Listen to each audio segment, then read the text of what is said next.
So now we should have established ourselves in a fundamentally sound address position for the putting stroke. So slight little variations in terms of how we stand in comparison to a chipping or a pitching or a full stroke, but still sticking to good alignment, good grip, nice posture. Little difference here is just get our eye directly over the top of the golf ball, which should produce a club or a putter that sits nice and flat to the ground. So once we've achieved this, we can look at how we actually make the stroke to give us good control of the line, but also the distance of the putt. Now, basically speaking, the length of your backswing should be the same as the length of your follow through, so 50-50. And the longer the backswing, the longer the follow through, the longer the putt's going to go.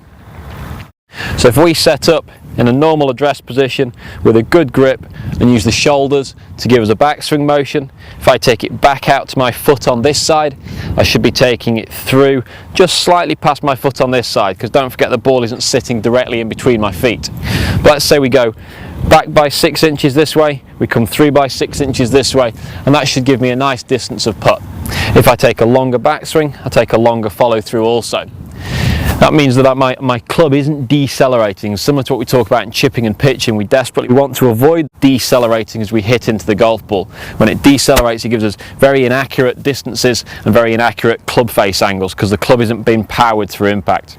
So as I set up a little short rocking stroke there for a short putt and a longer rocking stroke for a longer putt. And if you can just get the feel for the shoulders dominating that action, giving you control over how far the club swings, making sure that the club isn't slowing down, it has a nice rhythm to it. And there's not many moving parts in your stroke there, it's just back and through along the same line.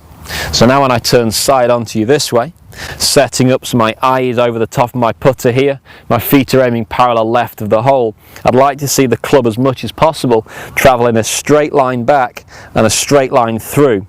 So the club's always travelling in the line with the hole, and the club face is always staying square to that line. We want to avoid the club moving inside the line or outside the line on the take back, and avoiding the same thing on the follow through. We don't want to push away, we don't want to pull around the body. The golf ball would go left or right in those instances. We also want to make sure that the club, as it comes back and through, stays square. The club face isn't going to open up or close down at any point during the stroke. That happening would cause all sorts of inconsistencies over where the golf ball goes left and right. So the club face straight back, straight through. The swing path straight back, straight through, and 50-50 in terms of the length of the backswing in comparison to the length of the follow through.